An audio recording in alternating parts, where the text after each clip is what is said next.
নমস্কার, আমি বিশ্ব মজুমদার। শুরু করছি সোজা সাপটা।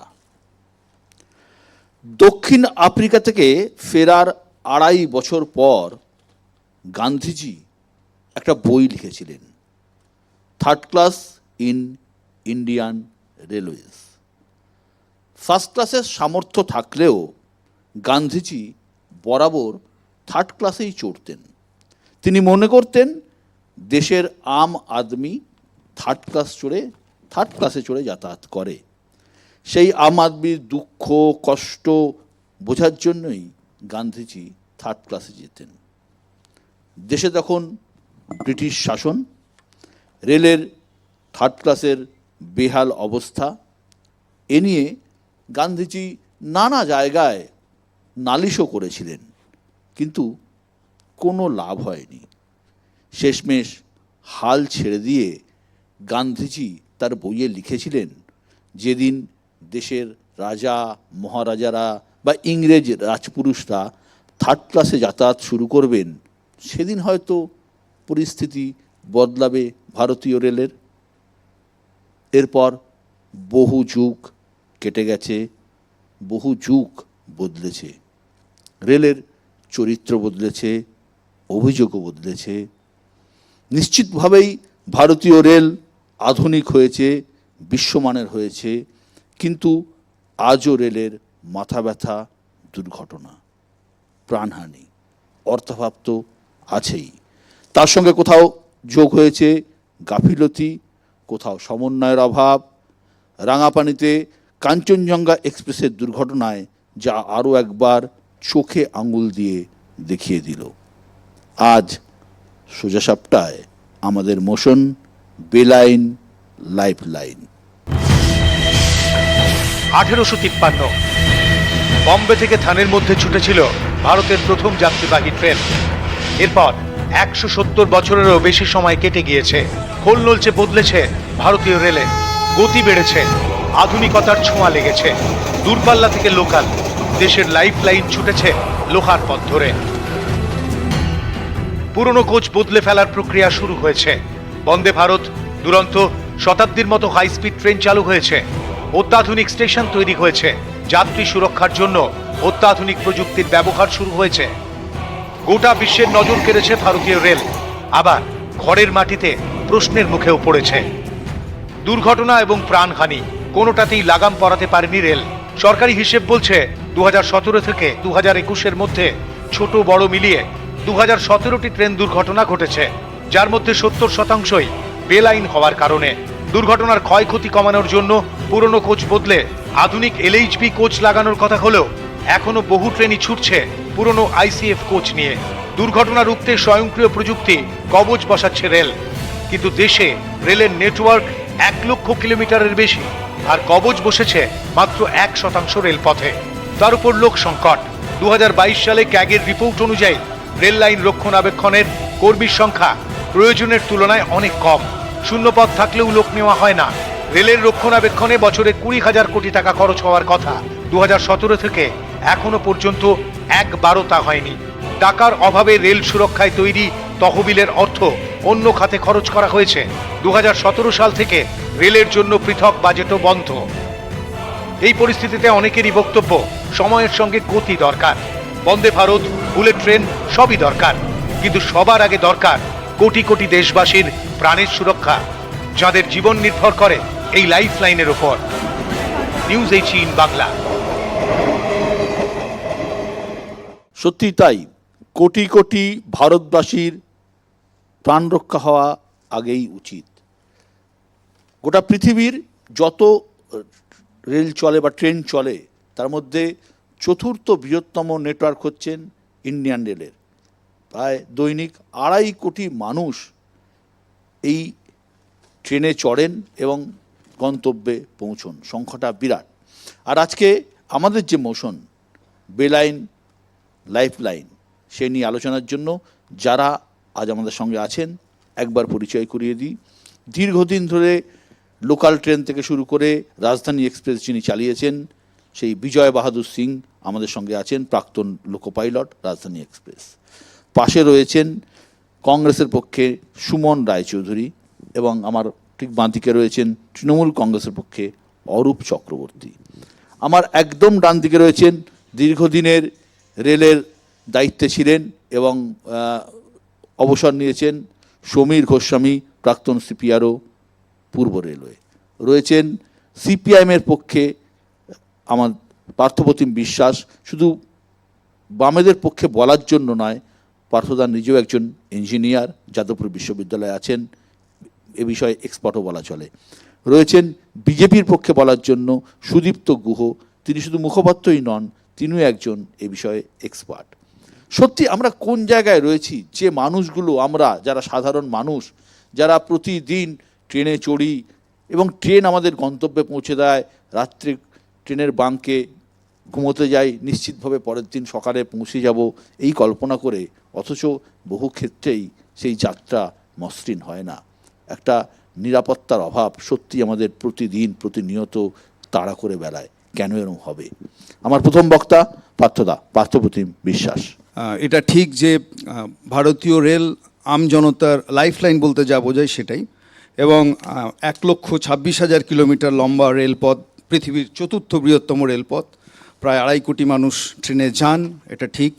16,000 ট্রেন চলে, ফলে এই বিপুল নেটওয়ার্ক যার মধ্যে দিয়ে ভারতবর্ষ চলছে, ভারতবর্ষের মানুষ দৌড়ান এক প্রান্ত থেকে আরেক প্রান্তে, সেটাকে রক্ষা করার যদি বলেন যে প্রাথমিক দায় এবং দায়িত্ব, সেটা দেশের সরকার এবং দেশের রেল মন্ত্রকের। ফলে যদি কোনো দুর্ঘটনা হয়, কোথাও কোনো বিপর্যয় হয়, নিশ্চিতভাবেই সেই দায় অন্য কাউকে দেওয়ার আগে আমি বলবো রেল মন্ত্রকের সবসময় আত্মসমীক্ষা করা উচিত যে কেন এই বিপর্যয় বারবার ঘটছে। সেকেন্ড পার্ট হচ্ছে যে যখন আমরা এরকম একটা পরিবেশ বান্ধব মাধ্যম বলতে রেলকে আমরা বোঝাই, বিশেষত এই ক্লাইমেট চেঞ্জের বাজারে যেখানে রোড ট্রান্সপোর্ট আস্তে আস্তে কমে যাবে, ফলে সেখানে রেলকে বাঁচিয়ে রাখার কি উদ্যোগ, বিশেষত আপনি যেটা শুরু করলেন যে রেলে উঠলে, এটা ঠিক কোনো সন্দেহ নেই যে রেলের গতি বাড়ার দরকার আছে, রেলের সংখ্যা বাড়ানোর দরকার আছে, রেলের ফ্রিকোয়েন্সি বাড়ানোর দরকার আছে, কিন্তু এই দরকারগুলোকে অ্যাড্রেস করতে গেলে যেটা দরকার, উন্নত মানের রেলওয়ে ট্র্যাক, উন্নত মানের সিগন্যালিং সিস্টেম, উন্নত মানের ইন্টারলকিং ব্যবস্থা। আমি বলবো যে এই প্রযুক্তি নির্ভর যুগে আমরা যখন বেঁচে আছি, তখন রেলের সুরক্ষাও অনেক বেশি প্রযুক্তি নির্ভর হবে, এটাই প্রত্যাশিত। আমি বলছি হিউম্যান এরার কমানোর ক্ষেত্রে সবচেয়ে বড় ভূমিকা পালন করতে পারে প্রযুক্তি, যে কথাটা অনেকবার আলোচিত হচ্ছে, কবচ, anti collision device. Anti collision device এখন আর আগেকার মতো সেই একটা ইঞ্জিন আর একটা গাড়ি লাগানো থাকে না, ফলে এখন অ্যান্টি কলিশন ডিভাইস হচ্ছে রেল ট্র্যাকে লাগানো থাকে, রেলের প্ল্যাটফর্মে লাগানো থাকে, রেল রিয়ার্ডে লাগানো থাকে, লেভেল ক্রসিংয়ে লাগানো থাকে, সর্বত্র। ফলে এই প্রযুক্তি নির্ভর উপায়ে যদি আপনি যান, তাহলে হচ্ছে যে রেলের দুর্ঘটনাকে আপনি আটকাতে সমর্থ হবেন। আমার নিজের ধারণা হচ্ছে যে আপনি 90% রেল দুর্ঘটনা অন্তত আটকাতে পারেন।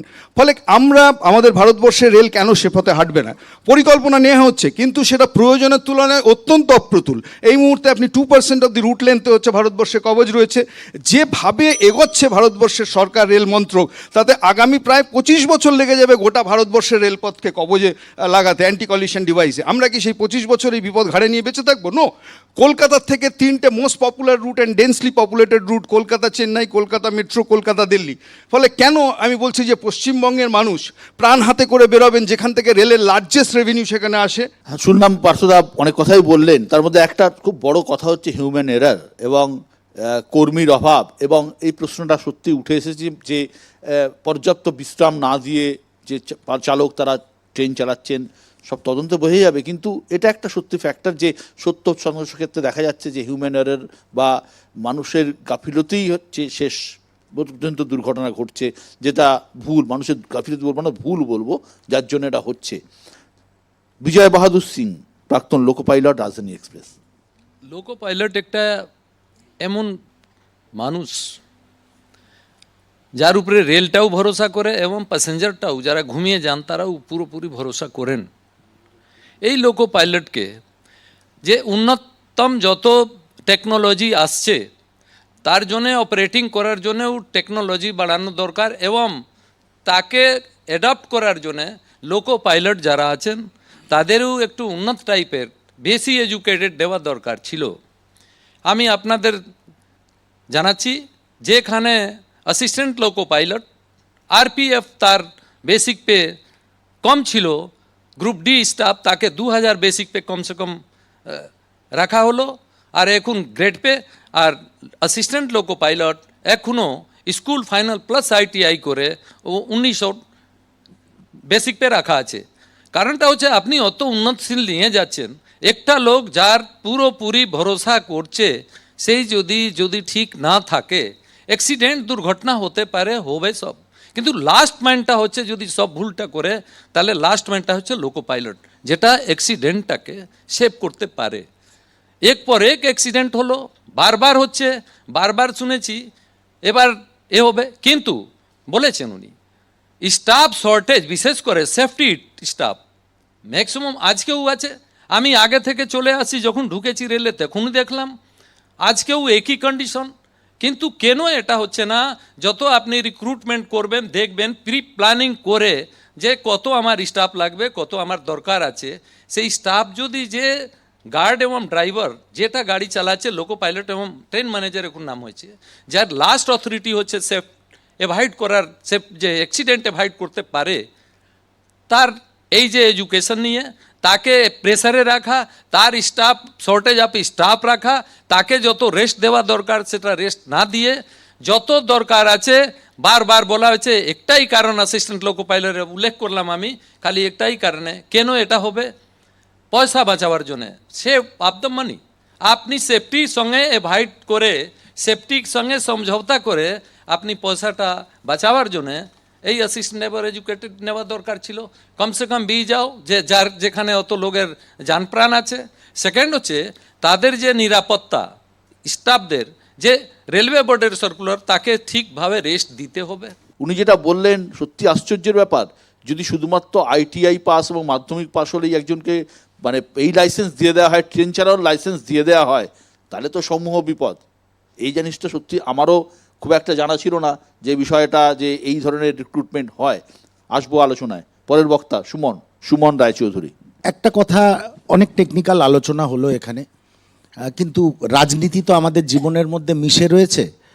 একটু পিছিয়ে যেতে হয়, যখন আজকের শাসক দল যারা কেন্দ্রীয় সরকার পরিচালনা করছেন 70 বছরের অনেক কথা বলেন। আমি একটু মনে করিয়ে দিই যে 70 বছরে বা বিগত 65 বছরে ভারতবর্ষ যে রেলওয়ে পরিকাঠামো তৈরি করেছিল, তখনকার দিনে আমরা পড়তাম যে ভারতবর্ষের রেলওয়ে রাশিয়ার সাইবেরিয়ান রেলওয়ের পরে দ্বিতীয় বৃহত্তম রেলওয়ে নেটওয়ার্ক, যেটা আমরা বিগত 65 বছরে ভারতবর্ষের মানুষ পেয়েছেন।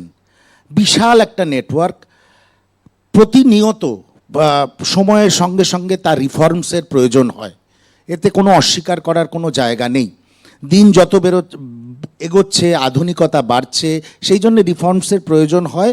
এবং রিফর্মসের প্রয়োজন বিগত, আমি যদি আজ থেকে 10-15 বছর আগে পিছনে পিছিয়ে যাই, ডক্টর মনমোহন সিংয়ের UPA 1 সরকারও রেলওয়ে রিফর্মসের কথা নতুন করে ভাবনা চিন্তা করতে শুরু করেছিলেন। আজকে কবচের খুব আলোচনা হচ্ছে। অ্যান্টি কলিউশন ডিভাইস বা অ্যান্টি কলিউশন সিস্টেম প্রণয়ন করা UPA 1 সরকার প্রথম ভেবেছিল এবং প্রণয়ন করার চেষ্টা করেছিল এবং প্রস্তাব রেখেছিল ভারতবর্ষের পার্লামেন্টে। কিন্তু আজকে আমরা কি দেখছি? আজকে আমরা দেখছি, একটু আগে আলোচনা হচ্ছিল এখানে যারা এক্সপার্টরা রয়েছেন, যে কবচ কতটা ইমপ্লিমেন্টেড, খুব নেগলিজেবল শতাংশে। আমরা ভারতবর্ষের আচ্ছে দিন নানা রকমের ন্যারেটিভ নিয়ে আলোচনা করি এবং অনেক মানুষ উৎসাহিত হয়ে যান, তাদের প্রতি সম্মান জানিয়েও বলছি যে রেলওয়ে এমন একটা সেক্টর যে ইচ্ছা করলে ভারতবর্ষের অর্থনীতিকে প্রচুর তার অবদান থাকতে পারে, ভারতবর্ষের অর্থনীতিতে অনেক অবদান থাকতে পারে। রেলওয়ে এমন একটা সেক্টর, কিন্তু সেই সেক্টরকে আজকের যারা প্রশাসক, কেন্দ্রীয় সরকার পরিচালনা করছেন, তারা ধীরে ধীরে স্টেপ বাই স্টেপ দুর্বলতার দিকে নিয়ে যাচ্ছেন। তার প্রথম পদক্ষেপ, যখন ভারতবর্ষের বাজেট সেশন হতো, রেলের বাজেট একদিন হতো আর কেন্দ্রীয় সারা ভারতবর্ষের বাজেট একদিন হতো। প্রথম কি করা হলো? রেলকে অর্থনৈতিকভাবে দুর্বল করার জন্যে বাজেটটাকে মার্চ করে দেওয়া হলো। 2017 সালের পর থেকে এই সিস্টেম প্রণয়ন করা হয়েছে। 2.55 লাখ, আমি লাস্ট পরিসংখ্যানটা বলছি, রেলওয়ের অ্যালোকেশন। আজকে আপনি যদি কেন্দ্রীয় সরকারকে জিজ্ঞেস করেন যে 2.55 লাখ বাজেট অ্যালোকেশন থাকা সত্ত্বেও, লাখ ক্রোড় বাজেট অ্যালোকেশন থাকা সত্ত্বেও রেলের কি কি উন্নতি আজকের প্রশাসক, আজকে যারা কেন্দ্রীয় সরকার চালাচ্ছে করেছেন, সেটা কিন্তু তারা বলতে পারবেন না। আজকে একটু আগে আলোচনায় উঠে এলো ভ্যাকেন্ট পোস্ট রেলওয়েতে। কেন? প্রায় 5 লক্ষের ওপরে রেলওয়েতে এখন ভ্যাকেন্ট পোস্ট রয়েছে, কিন্তু সেই কেন্দ্রীয় সরকারের একই চিন্তাধারা, কন্ট্রাকচুয়াল দিয়ে দেশ চালাবো, কন্ট্রাকচুয়াল দিয়ে রেল চালাবো। ধন্যবাদ সুমন রায়চৌধুরী। স্বাভাবিকভাবেই কেন্দ্রের বিজেপি সরকারের দিকে অভিযোগের আঙুল তুললেন। পরে বিজেপির বক্তব্য শুনবো। পরের বক্তা সমীর গোস্বামী। এরা ভালো বক্তা, খুব সুন্দর করে বলছিলেন। আমার সহকর্মী মিস্টার সিং, উনি একজন লোকো পাইলট। আমাদের দুর্ভাগ্যের যে একজন লোকো পাইলট এই ঘটনাতে প্রাণ হারিয়েছেন, ফলে স্বাভাবিকভাবেই তিনি একটু আবেগপ্রবণ হয়ে বলেছেন সব কিছু। কিন্তু যারা দেখেছেন, বলেছেন, এতক্ষণ আলোচনা মুদ্রার একটা পিঠ দেখে আলোচনা হচ্ছে, একটু তো অপর দিকটাও দেখতে হবে। আপনারা একটু আগেই বললেন যে ভারতবর্ষে 8,000 প্রায় স্টেশন ছুঁয়ে প্রতিদিন 13,500 যাত্রীবাহী ট্রেন, বিভিন্ন রকমের, লোকাল থেকে শুরু করে অত্যন্ত দ্রুতগতি, 9,500 ফ্রেট ট্রেন, মালগাড়ি, সেই একই লাইন দিয়ে চলছে। কিন্তু প্রায় 69,000 রুট কিলোমিটার, ট্র্যাক কিলোমিটার বুঝতে পারছেন অনেকাংশে বেশি হবে, কারণ একটা রুটে অনেকগুলো ট্র্যাক থাকে। তো এর উপর দিয়ে যখন চলছে, প্রতিদিন প্রায় 25 কোটি লোক যাতায়াত করছে আসা যাওয়া নিয়ে, সর্বত্র, সে লোকালে হোক, দূরপাল্লার ট্রেনেই হোক। অনেক মাল পরিবহিত হচ্ছে। কিন্তু একটা জিনিস আমরা কি ভেবে দেখছি, আজকে দুর্ঘটনাটা ঘটে গেছে একটা, কিন্তু সেই মুহূর্তেও মনে রাখতে হবে যে ভারতের সমগ্র ভারতবর্ষের অন্যান্য প্রান্তে কিন্তু তখনও ট্রেন চলাচল করছিল, তখনও ট্রেন চলাচল বজায় ছিল। একটা দুর্ঘটনা ঘটে গেছে অত্যন্ত দুঃখের, আমি এটাকে সাফাই গাওয়ার জন্য বলছি না, কিন্তু ভারতবর্ষের বাইরে বিদেশের ট্রেনেও তো দুর্ঘটনা ঘটে, আপনারা জানেন, সংবাদ মাধ্যমে দেখেন বা পড়েন, এটা অজুহাত দেওয়া যাবে না। কিন্তু ট্রেন দুর্ঘটনা হঠাৎ হয়ে যায়। আমরা যখন তুলনা করছি, এখানে বলছি কাঞ্চনজঙ্ঘার সঙ্গে করমণ্ডল 1 বছর আগে ঘটে গেছে, কিন্তু তার সঙ্গে কি প্রতিদিন তারপরেতে ঘটনা ঘটেছে? আগের চেয়ে আমাদের পারফরমেন্স সেফটির ক্ষেত্রে অনেকাংশে বেড়েছে এবং দুর্ঘটনার হার যার জন্যে কমে গেছে। অপারেটিং রেশিও আপনারা যদি বলেন, এখন 98 পয়েন্ট সামান্য কিছু বেশি। ফলে আমাদের কিন্তু ভাবতে হবে যে ট্রেন মানেই দুশ্চিন্তার বিষয় হয়ে গেল, তা নয়। কিন্তু তথ্য বলছে 2017 থেকে 2021, পরে 3 বছর এখনও সেই পুরো তথ্য আসেনি। ভারতবর্ষে ছোট বড় মিলিয়ে 2017টা ট্রেন অ্যাক্সিডেন্টের ঘটনা ঘটেছে, তার 70% কিন্তু ডিরেলড হয়ে যাওয়ার ঘটনা, অর্থাৎ বেলাইন হয়ে যাওয়ার ঘটনা। তো 4 বছরে যদি 2017টা ঘটনা ঘটে, মানে সত্যি কিন্তু চিন্তার বিষয়। যাই হোক, পরের বক্তা অরূপ চক্রবর্তী, তৃণমূল কংগ্রেসের পক্ষে। বিশদ আমার মনে পড়ছে, আজ থেকে ঠিক 1 বছর আগে এরকমই জুন মাসের একটা সন্ধ্যা, সম্ভবত 2রা জুন, সোজা সাপটার আপনার এখানে রেকর্ডিং ছিল 8টার সময়, সেটা দেখানোর কথা। ঘটনাচক্রে সেই রেকর্ডিংটা দেখানো যায়নি, কারণ সেদিন সন্ধেবেলা আমাদের কাছে খবর এসেছিল উড়িষ্যার বালেশ্বর ছাড়িয়ে বাহানাগা রেল স্টেশনের কাছে করমণ্ডল এক্সপ্রেস ভয়ঙ্কর দুর্ঘটনায় পড়েছে। একদম 296 জন মানুষের মৃত্যু হয়েছিল ঠিক 1 বছর আগে, ঠিক 1 বছর আগে আসতে। ঠিক আমি পার্থপ্রতিম বিশ্বাস যেটা বললেন, আমি একদম ওনাকে সেকেন্ড করে বলি। জাতিসত্তা রাজনীতি নিয়ে, কুর্মী নিয়ে, একদম কুর্মী জাতিসত্তার রাজনীতি নিয়ে সেদিনকে প্যানেল ছিল, এবং সেখানে এই প্যানেলেরও অনেকে উপস্থিত ছিলেন। এবং 76% অ্যাক্সিডেন্ট হচ্ছে হিউম্যান এরার।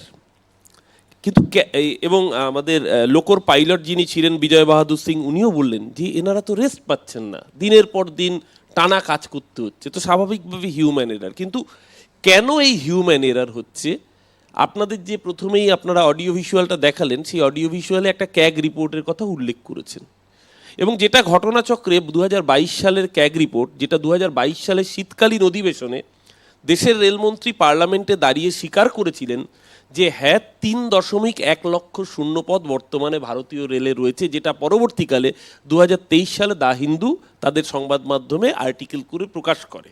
এবং এই 3.1 লক্ষ শূন্যপদ তখন 2022 সালে, তার মধ্যে অধিকাংশ হচ্ছে gangman, lineman, loco pilot, driver, guard, এই ধরনের পোস্ট। এর বাইরে গিয়েও আরও ইন্টারেস্টিং, 2019 সালের পর থেকে রেলে কোনো ইঞ্জিনিয়ার রিক্রুটমেন্ট পর্যন্ত হয়নি। একদিকে আমরা বলছি বুলেট ট্রেন, একদিকে আমরা বলছি বন্দে ভারত, এমনকি প্রথম দফায় যে 22টা বন্দে ভারত উদ্বোধন হয়েছিল আপনার মনে থাকবে, 21টা বন্দে ভারত নরেন্দ্র মোদী একা উদ্বোধন করেছিলেন, একা ওনার ছবি ছিল। হাওড়া পুরী বন্দে ভারত 4 বার ডেট পিছিয়ে গিয়েছিল, আপনাদের সাংবাদিকরা পুরীতে গিয়েও ফিরে এসেছিল, কারণ মোদিজি ডেট পিছিয়ে দিচ্ছিলেন।